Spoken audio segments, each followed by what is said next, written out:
Hello, everybody. Welcome. I am Patrick Farrar, and thank you again for joining us for another installment of the Opinionated Stance podcast. Please do me a huge favor if you haven't done so already. Go visit opinionatedstance.com. Follow us on Twitter, follow us on Facebook, subscribe to the podcast on iTunes and Google Play, and also subscribe to the channel, the YouTube channel. If you have any comments, questions, feedback, show ideas, please reach out. We always love to hear from our listeners. And again, thank you from the bottom of my heart. The show has been going off well. The interviews have been great, and the response has been amazing. And I wanted to take today's episode and kind of talk back about some of the stuff that we've had over the past previous episodes. Over the past few months, I've received several questions and follow-ups to the show regarding various different topics that we've discussed or talked about or touched on in the show. So I figured it would be a great time to do a Q&A episode where we took a look at some of the different topics that we've talked about. So I have a few questions here that I'm going to go through and give some answers about from the things that here. And yeah, let's start off. The first question I have is in regards to podcasting. And the question is, hi, I am interested in starting my first podcast. I'm a beginner and don't have any gear yet. What gear do you recommend for me starting out on? And also, what advice do you have for a beginning podcaster who's starting out just like myself? And first off, thank you again for submitting these questions. I hope that we can do these more in the future here. So to dive in, I think, first off, that is a great question. I will explain more about gear and some of the technical aspects of getting a podcast off the ground in terms of like the marketing and different things about distribution and stuff in a podcasting book course that I'm going to be publishing here in the near future. But to get started, to answer the question without dodging it completely, I think that one of the things that we need to look at first is not necessarily what gear you need to get started. You first have to learn about what podcasting is. And so first off, I would challenge you to take and figure out, like, look at what content you're going to try to bring to an audience. And with that being said, it's not just what content you think an audience would like to hear. It's what content that you find something that you are passionate about and want to talk about for a period of time before diving actually into doing a podcast. I think many times people can take the plunge and say, ooh, podcasting is fun, I want to go do that. And they find the well is dry in terms of different things that they can talk about and different things that they want to talk about. So if your hobby involves, like collecting stamps, or you're a video game player, or this, that, and the other thing, figure out, can I talk about that as a podcast? Will there be an audience? And will I be engaged enough to take and want to, continue talking about this for a extended period of time? I mean, I don't know what the goals are essentially off the bat for you, but taking and figuring out how to take and do regularly scheduled content is what's going to develop listeners and keep you engaged in the future. And without having content to take and talk about, it can be challenging if you're not engaged in the content that you're talking about. So if you're, wanting to do a podcast on business and stocks and you don't care about business and stocks, don't do that, because people can see that if you're not engaged in what topic you're talking about, they're going to see that as like, oh, he's just doing this, or he or she is just doing this for a reason. They're not engaged. So try to find try to find a topic that you're engaged about. Content is king with this. It's not necessarily what device you're recording on. It's the content that you're putting out. The next thing that I would say for an early person starting out for podcasting is figuring out regularity. Broadcasting and doing different things on a show, you're trying to take and have an audience. And audiences, will consume now in the media space on demand when they choose to. But you also want to give them, content to choose on a weekly basis, a daily basis, and so on. So when you start to get your content and your audience drilled in, figure out a consistent schedule of recording or taking and doing things and releasing. It could be a weekly schedule. Regular doesn't necessarily have to mean it has to be daily, hourly. I mean, people get burned out really quickly. So find out what a schedule that will work for you in podcasting. Stick to that schedule, because what you'll find is if you're haphazardly starting to do, oh, I'm going to do this show 1 week and then wait 3 weeks to do a show, then I'll do 3 shows in a week. It's that inconsistency can have a really hard effect for you to take and develop an authentic user base of listeners who would be able to engage with your content there. That was one of the things that I've learned just in trying through blogging and different things in the past, is if you have regularity, people will engage that content more.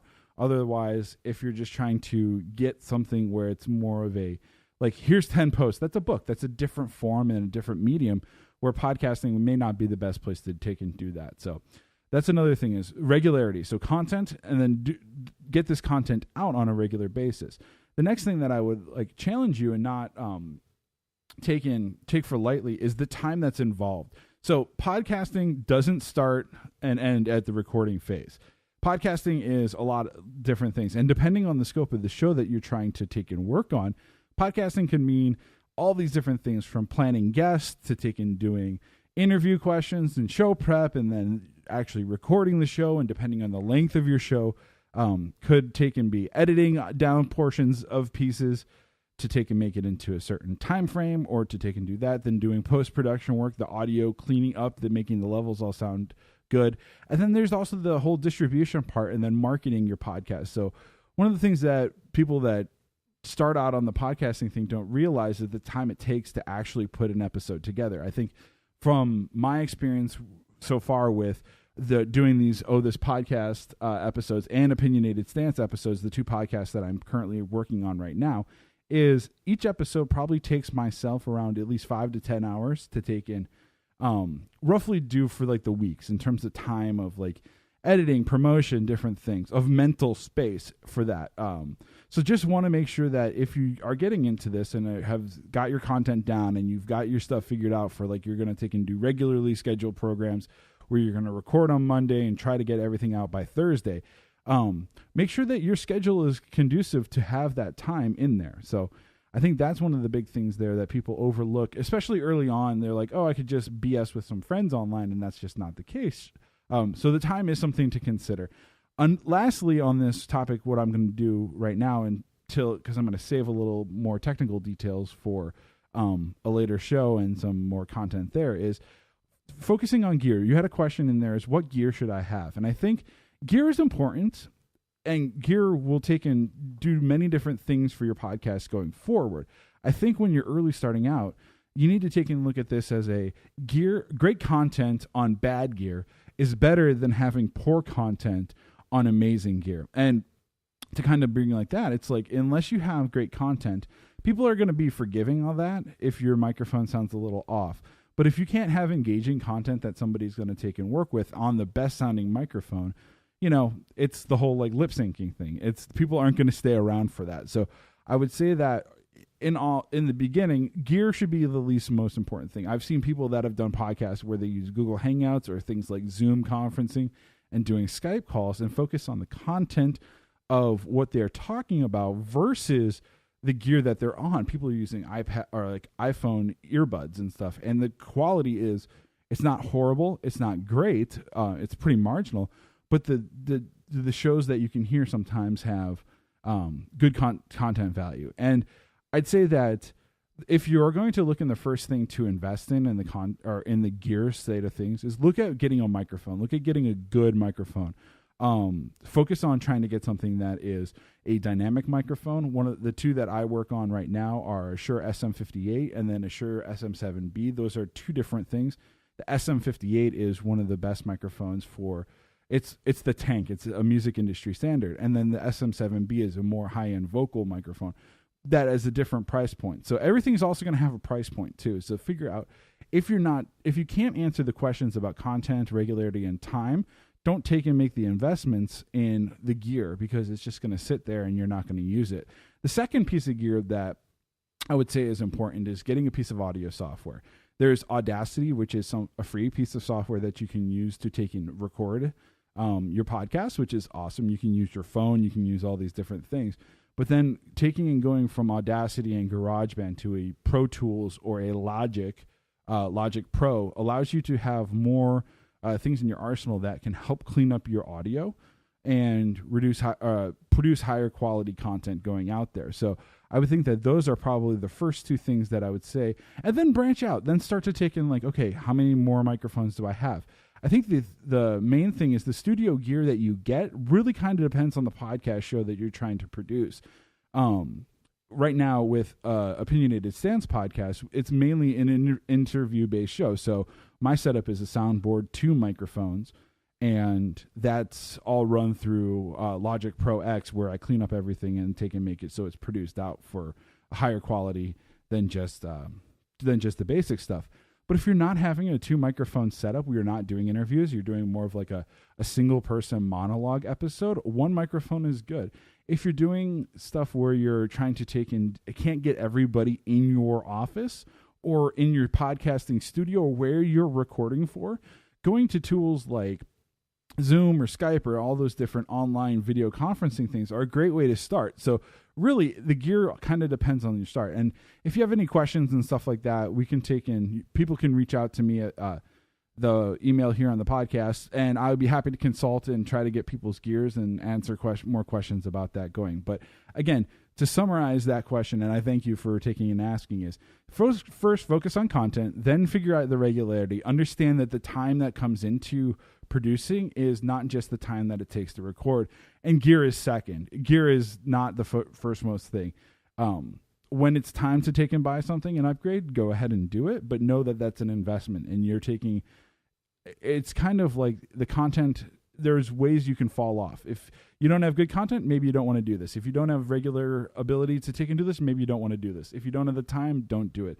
And then, like, if you get the first 3 figured out, you could do it on low-cost gear. So thank you again for that question. We're going to move on to the next one. And my next question is as follows. It reads, in previous episodes, you've mentioned that you're a software engineer. Thank you, first off, for listening to previous episodes. You've mentioned you're a software engineer, but didn't go to school for computer science. How did you find out that you wanted to begin to code, and how did you learn to code and begin your career? So again, major shout out for the person who sent this question in. And thank you for listening to the other episodes. And if you haven't gone and you're listening to this one, go back and listen to some of these other ones. But that is true. I didn't go to a computer science program. I went in college to the business school for marketing and began starting to write software and coding to get my own ideas off the ground. It was a necessity when I was graduating school. I knew that there was the technology space and the music space was what I wanted to start in. And I knew that if I wanted to be in the tech space, I couldn't just come in with a marketing business degree if I wanted to get a startup off the ground. I needed to. So I started my journey of learning to build software and coding from the technical side of things, from trying to really understand how much something will actually cost to get it off the ground. I wanted to basically be able to talk the lingo that software developers were and understand, is this project really going to take 5 hours or is it going to take 50 hours, and then try to put a number on that. And the reason I did that is because if I had a budget for some project and I could go and do XYZ hours here or XYZ hours there, I knew that how much it was actually going to cost to get an MVP off the ground. And that was the main nexus, or like the alpha part of where I started my foray into software development. It was, okay, let's try to understand and empathize with the technical side of things to then be able to understand and figure out how to take and get a product off the ground. It's always taking and assessing the product off the ground. So that's where I started. But over time, it takes a lot of hard work to take and get to start learning anything from scratch, So prior to me, once I graduated with my degree in marketing, I had a little bit of code experience. I had been hacking around either WordPress sites or, doing MySpace widgets, different things. So I knew really, really basic HTML and a little bit of PHP, a little bit of scripting, but I didn't know enough that I could take and say I was a software engineer or a developer even of that state. I knew that there were these things around. I knew how I could take and make certain things do stuff on the page, but I didn't know the why behind it. And I think that was the big thing, is I figured that once I became a software, quote unquote, a software engineer, I didn't know just the application side of things, like what. I knew the why and then the how, and then I was able to do that. But for me, the way that I started learning to code was back in the late 2000s. It was piecemealing all of these different online tutorials and technical books and experimentation and blog posts about this thing and this thing. And I remember first off, I'd have just like a basic HTML site, and I would try to get jQuery and bind to the events. And it's like, okay, trying to get this jQuery plugin installed, and you drag and drop and it doesn't install. And that was kind of where I stopped. It's like, oh crap, it didn't work. And then one of the things that I would do is like, okay, experiment. Okay, what if I tried this? And started to just by trial and error, but it was never anything formalized for myself. I'm a self-taught developer. So it was literally trying to take and read things and get, okay, in this book, it talks about databases. Okay, what's a database and how does that relate to a framework? Okay, here's a framework, and here is an ORM. And how do these all different things work? And so you start to pick up little pieces of the puzzle as you take and start to read these different things. And then you start to take and build a set of experience to take and go on to actually start to build out software. So it was a lot of it was a lot of hard work. And to give you like the level of hard work that was involved when I first started out was I would take and work a full-time job. Would go in, work my full 8-hour day. Then I would come home, grab some food, and then I'd probably work for another 4 to 6 hours nightly, plugging away on the computer, just trying to hack and learn things together. And I wasn't hacking sites or anything like that. I was just trying to take and work locally to try to get a website up or this project up. And that was really an interesting time of life because it was people talk about learning a skill set or different things like that, like learning how to play guitar or learning how to take and paint or learning how to do this or that or the other thing. Learning to code is absolutely the same realm. It's practice and repetition. Because what you do is like after you practice and do this, you learn how to take and do different things better and you optimize your flow. And once you see the errors, you can take and go and fix those different errors. So it really took a lot of time, and the sacrifice was, I did make sacrifices. I cut back on going out and hanging out with friends. I didn't completely isolate myself in like a little code dungeon where I would just work on my own, but I did focus on learning the skills and the tools of writing software. That was my primary concern of like my free time, because when I was doing this, I saw that it could lead to a better life. It could lead to me actually understanding like what it would cost from a technical side of things to get a startup idea off the ground. So I would do that. I was invested in it. I didn't invest money necessarily like, to go to a code academy or anything like this, but the time is always money. And if people tell you differently, that's wrong. So one of the things that I would do is I would take and learn to code by actually building things. Like some of the first things I built were just like a small analytics tool that was geared towards hockey statistics. And another one was a music thing. And another one was this thing. And another one was that thing. And the whole thing with taking and learning by practicing and taking and building out sample projects is you have a sandbox. And the best part about that is a sandbox in that time when you're just starting out is a great way to test out projects, test out ideas, test out things that aren't going to break a production code base. That if you break it and leave it for a few days, no one's going to notice because it's your own sandbox.